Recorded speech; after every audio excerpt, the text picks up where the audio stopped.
Schedule announce किया जाए और 60 दिन में इंतखाबात करवाए जाएँ। चुनांचे इलेक्शन कमीशन ने इंतखाबात की तारीख का ऐलान किया और 15 जनवरी फिक्स की।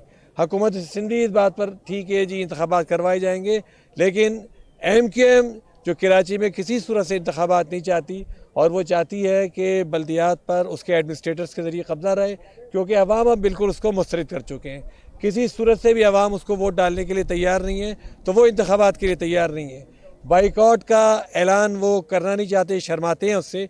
उसके बजाय वो ये चाहते हैं कि इंतखाबात को मुलतवी करवा दिया जाए, लेकिन इंतखाबात का ये इल्तवा ये हाई कोर्ट के हुक्म के बरखिलाफ़ है। उसका जो प्रोसेस है उसमें मुदाखलत है। चुनांचे हमने ये तय किया है कि आज हम तौहीन अदालत की दरख्वास्त दाखिल कर रहे हैं जनाब मुराद अली शाह साहब के ख़िलाफ़, जो चीफ मिनिस्टर हैं, और उनकी ज़ेर सदारत इजलास हुआ जिसके अंदर नोटिफिकेशन को वापस लिया गया जो हल्का बंदियों का था, जो बिल्कुल गैर कानूनी तौर पर है वापस लेना, और कोई राइट नहीं बनता था उनका कि इसको वापस लें इस वक्त।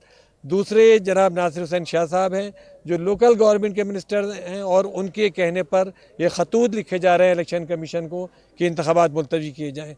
और तीसरे जनाब हमारे वज़ीर इत्तलात शर्जील मेमन साहब हैं, जिन्होंने रात के 1:30 बजे आकर ऐलान किया कि 15 तारीख को कराची और हैदराबाद में इंतखाबात नहीं होंगे।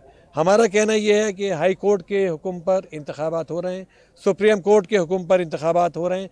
इन इंतखाबात में अब किसी भी तरह मुदाखलत करना क्लियर कट तौहीन अदालत है, और इंशाअल्लाह ताला ये दरख्वास्त हम कोशिश करेंगे कि या तो आज ही समाअत हो जाए इसकी, और वरना फिर ये कि पीर को इसको समाअत के लिए हम फिक्स कराने की कोशिश करेंगे इंशाअल्लाह।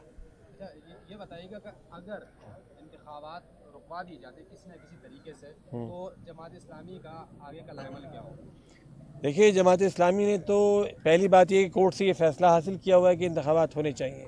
अगर इंतखाबात रुकवाए गए तो जमात इस्लामी सड़कों पर भी एहतजाज करेगी, और इसके बाद कोर्ट से भी रुजू करेगी, इलेक्शन कमीशन से भी करेगी। देखिए, इलेक्शन कमीशन ने इनकी दरख्वास्त को परसों मुस्तरद कर दिया था। इन्होंने जिससे दरख्वास्त की थी सुबह सुबह इलेक्शन कमीशन ने मुस्तरद कर दिया था और कहा था कि बिल्कुल खिलाफ कानून है जो इन्होंने हल्का बंदियाँ वापस ली हैं। लेकिन ये दोबारा ओछे हथकंडे इख्तियार कर रहे हैं, उल्टे पुल्टे खतूत लिख रहे हैं।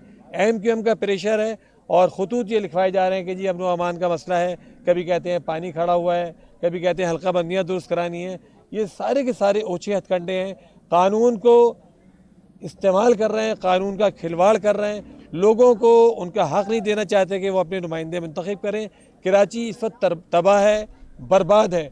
कराची को एक मेयर की ज़रूरत है, मुंतखब नुमाइंदों की ज़रूरत है, जिसके लिए जमात इस्लामी भरपूर जद्दोजहद कर रही है और जारी रखेगी। हम ये कहते हैं कि ये कहाँ तक भागेंगे, जहाँ तक भागेंगे हम इनका इंशाअल्लाह पीछा करेंगे। जी, ये पहली वजूहत अदालत में रखी जा चुकी हैं, उस वक्त ये सारे फैसले हो चुके हैं, तो अब देखिए, पहले इन्होंने हल्का बंदियों की बात की, हाई कोर्ट में पिटिशनें फाइल की, हाई कोर्ट ने मुस्तरद कर दी और कहा कि MQM का और PTI का गैर संजीदा रवैया है और इन्होंने पिटिशनें बर वक्त फाइल नहीं की और सही आर्गू नहीं किया। फिर ये सुप्रीम कोर्ट गए, सुप्रीम कोर्ट ने मुस्तरद कर दिया। फिर ये इलेक्शन कमीशन गए, उसने इनका मौक़िफ़ मुस्तरद कर दिया। अब सारी जगह से मुस्तरद होने के बाद इसका मतलब ये है वाज़े तौर पर कि कोई भी इनके पास लीगल जस्टिफिकेशन नहीं है। आप देखिए, लीगल जस्टिफिकेशन कोई नहीं है, इसके बावजूद कितना ओछा हथकंडा इन्होंने इस्तेमाल किया कि वो राइट जो इलेक्शन कमीशन का है कि वो डिलिमिटेशन करे। इन्होंने पुराना एक नोटिफिकेशन जो सिर्फ डिमार्केशन का होता है, जिसमें तादाद डिटरमिन की जाती है कि कितनी यूसियाँ होंगी, उसको वापस ले लिया, जिसके वापस लेने का कोई भी कानूनी जवाब मौजूद नहीं था। आज अभी इस्लामाबाद में इलेक्शन कमीशन ऑफ पाकिस्तान का इजलास हो रहा है। अगर इलेक्शन कमीशन ऑफ पाकिस्तान ने इलेक्शन मुलतवी कर दी है, क्योंकि जो report chief secretary election commission की है या दीगर है, उसको मद्देनजर रखते हुए खदशा है कि शायद इलेक्शन मुलतवी कर दी जाए, तो फिर आप एहतजाज किसके खिलाफ करेंगे? फिर तौहीन अदालत की दरख्वास्त किसके खिलाफ दायर करेंगे? देखिए, फिलवक्त तो इलेक्शन कमीशन का रवैया माकूल नज़र आता है और उसने इनकी दरख्वास्त मुस्तरद की है, इसलिए हम जिन लोगों ने तौहीन अदालत की है उनके खिलाफ जा रहे हैं।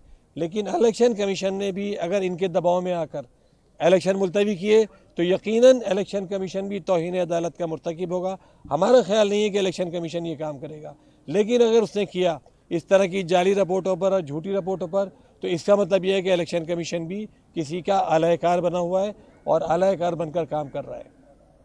ठीक है।